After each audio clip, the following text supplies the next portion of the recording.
Okay folks, thanks very much for joining us. Today we'll be tying up a combination of a Scottish style shrimp and an Irish style shrimp. So it's going to be the McCormick's but in a flamethrower style. So just add my thread on, and then I'm just going to add on some oval gold. And this is going to form the tag and the rib of the fly. So just secure that in underneath. Bring my thread down to the hook points, and then I'm just going to create a tag of maybe 4 or 5 turns. Once I'm happy, then I sneak that in underneath and secure it in. Okay, then I can bring my thread up to the middle section. Okay, and then I'm going to bring the tag, I'm going to pull that back, and then that's going to form the rib as well. So now the rib is being secured underneath. And then on top of that, I'm going to add on, this is wine colour. So it's like a ruby claret colour of floss.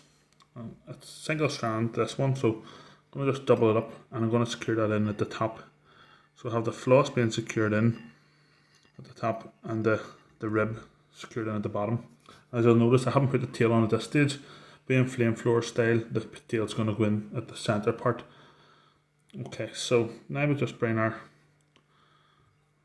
claret, or wine coloured floss, up to the centre of the hook, or centre of the shank, sorry.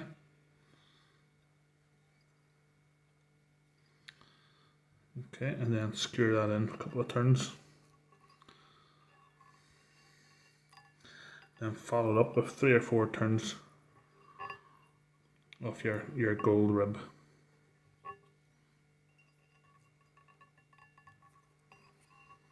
Okay. Then just trim off your excess.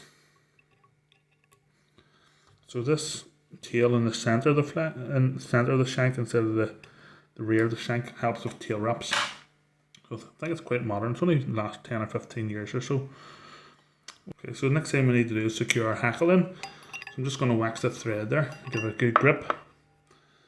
And this is going to be the first part of your tail, but it's also going to be the hackle. So for those who know the McCormick shrimp, the tail hackle and the mid hackle is claret. So got this lovely, it's like again I said, the ruby claret. It's a lovely colour claret that hopefully work well for this fly. So I've just exposed the tip, broke it off, and then bring out a few fibres, and I'll tie in at that join and then double back on itself.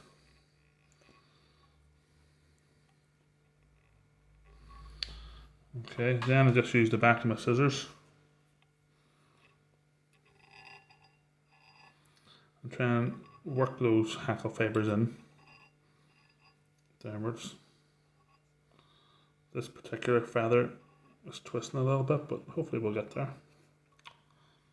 If you struggle, just wet your fingers and you can always double it back that way as well. Okay. Now then, I'll do maybe 3 or 4 turns of this. We'll see how we get on.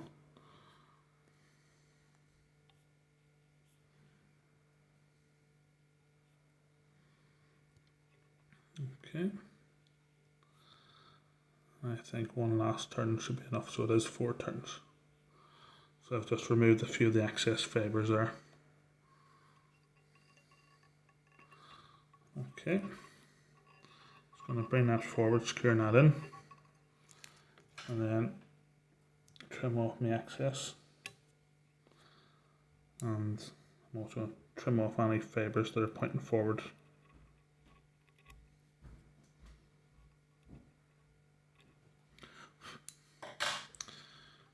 Okay, then just neaten things up.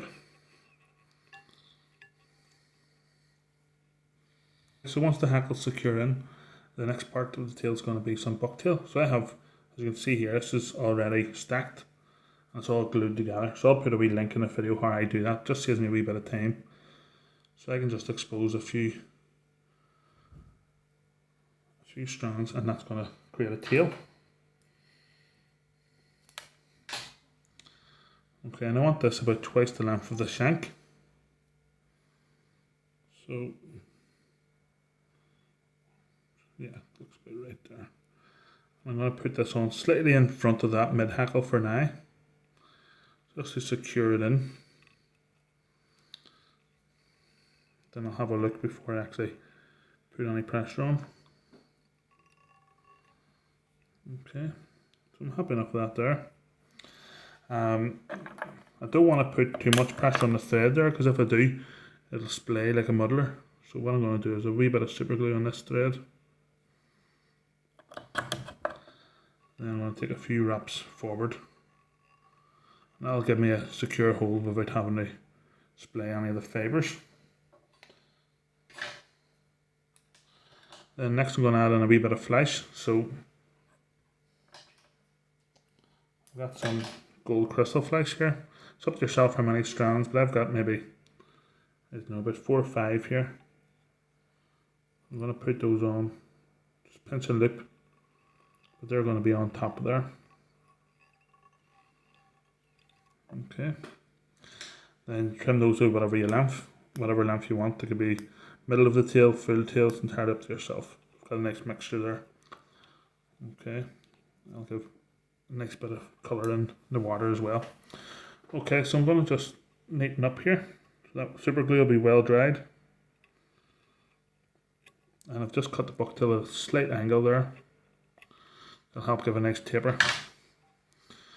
Okay, and then what we're going to do is we're going to again use our gold if we can find it.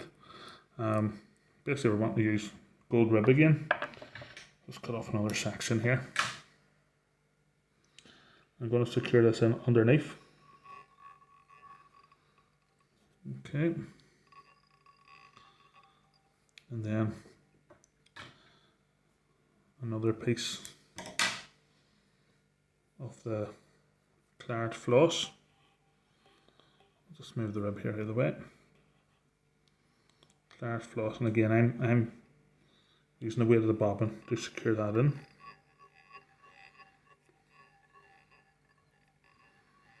And that's all secured, so I can bring my thread back to the front. Then just wind that floss forward.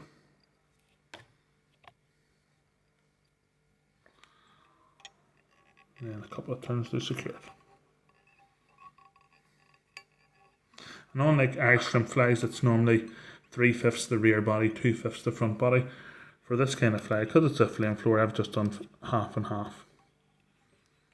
So again, I'll probably get 3 turns of my rib here.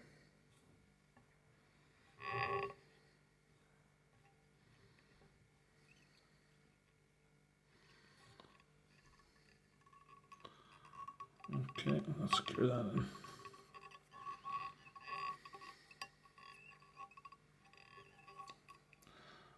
Okay, so I'm going to get my scissors and then just neaten it up. I'm going to put another wee bit of wax on the thread here. So flamethrowers normally have jungle cock eyes, but I'm going to keep with the traditional Irish shrimp where the jungle cock's normally roofed or tied in as a wing. So I've got 2 feathers here prepared.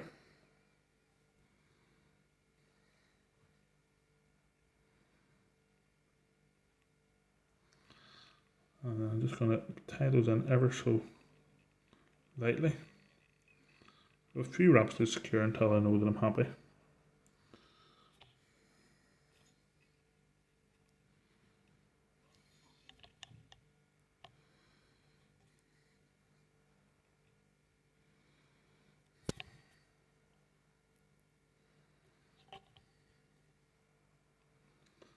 Can be fiddly, but it's worth getting right.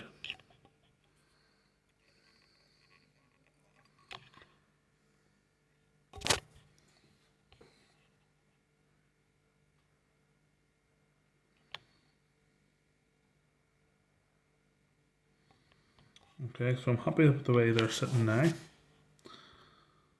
what I'm going to do is I'll put another small bit of super glue onto my thread.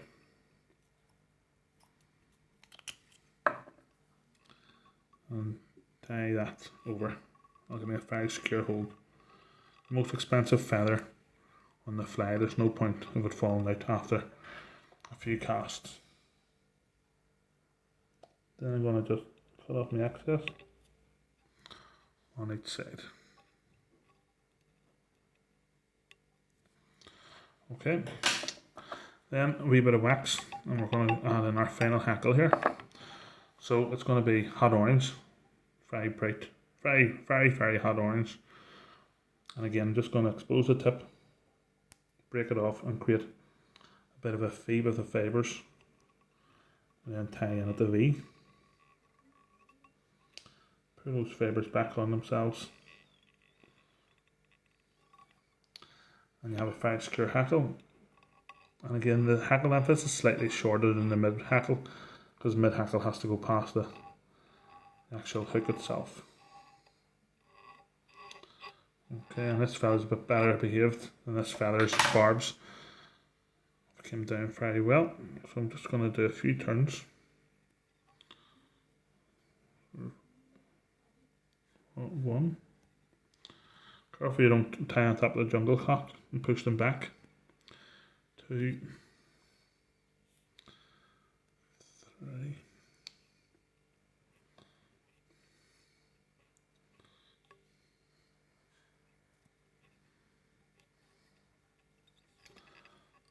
So we've got about 4 turns in that there, folks. In fact, I'm looking at that and thinking I might do 3 turns.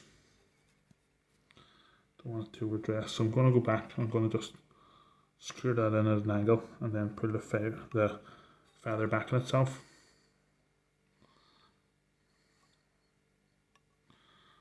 Okay, then just a couple of turns to secure it in.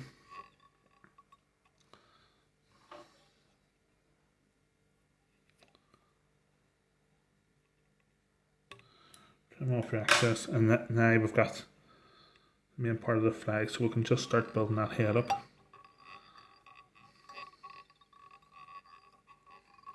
Again, it's personal preference for the heads. You can have a big head, a small head, but there's no harm making it bigger. It gives a more secure hold. A couple more wraps, and then I'm going to whip finish. So again, this is quite a big hook. This is a size 11.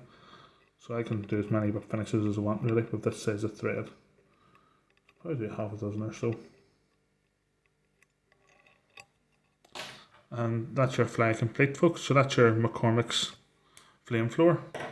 Definitely want to be trying around late August, September time. And actually one of the reasons why I've done this is my friend was actually on the Yiski there on Sunday, and he managed to hook a fish on this. So yeah, deadly wee pattern, definitely worth giving it a go. And until next time, folks, thanks very much, all the best.